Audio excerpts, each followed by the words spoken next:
Today I'm going to make a gluten-free noodle. It is not necessarily that low carb considering I am using a gluten-free flour. However, I would like to start making stuff that's not quite so grainy for my entire family, and so I'm starting here. And I have a pot of water that I'm getting ready to boil. I don't know if you can see, but there's salt sitting in the bottom, and I'm going to get this boiling and I will show you what I'm going to do to make the noodles next. So what I have here is 3/4 cup of gluten-free flour. I have 1 tablespoon of melted butter mixed with 3 tablespoons of warm water so it doesn't make the butter solidify again. And I have 1 extra large egg cracked in a bowl. I'm going to go ahead and mix this up, add the ingredients together, the egg and the water, and then I'm going to mix the gluten-free flour in, and then I'll show you what's next. I'll show you the process along the way as well. Hold on a second. So far I've simply beaten the egg, and now I'm going to add the warm mixture and give that a whirl. Ooh, it's spinning! I should have used my mixer, but you know, this is an easy thing, I think. And now I'm going to go ahead and I'm going to dump the flour in, and we'll see if I have to add more flour than 3/4 cup. And I'm going to get this mixed, and I'll be back in a few minutes. I'll show you what it looks like once I'm all finished. And if I add more, I'll let you know. So my dough is actually really stiff. I don't want it stiff, believe it or not. So I'm going to go ahead and I'm going to add another egg. This one is a medium egg. And I got to scrape the egg out of this dish, and I'll be right back in a minute to see how this dough consistency changes. Now here is our dough consistency. It's more, I would say, like a cookie dough maybe. It's pasty. It's pasty. And I'll be back shortly and show you what I'm going to do. I think I have to switch cameras because this one's going to die.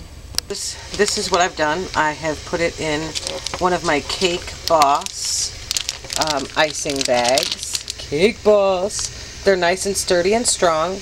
And I'm going to basically squeegee it. Ha! I'm going to pipe it into there. I have a allergy attack right now. I have a star tip. I'm sorry, you can't really tell so well. But it's a star tip. It's a not real big of a hole either. I don't want humongous noodles, so I'm going to squeeze up my bag tight, and I will start doing this, and I will let you watch. Hold on. And here we go, folks. Let's see how this turns out. Wow, it's super stiff. I was thinking, you know, funnel cakes. Okay, I'm only going to do a few of these noodles that are this big, because I think the dough's too fat. And I will go on ahead, let those boil for about 4 minutes. I'll show you how they turn out when they're done. If they stay together, if they fall apart, whatever happens, I'll let you know. So here's what these came out.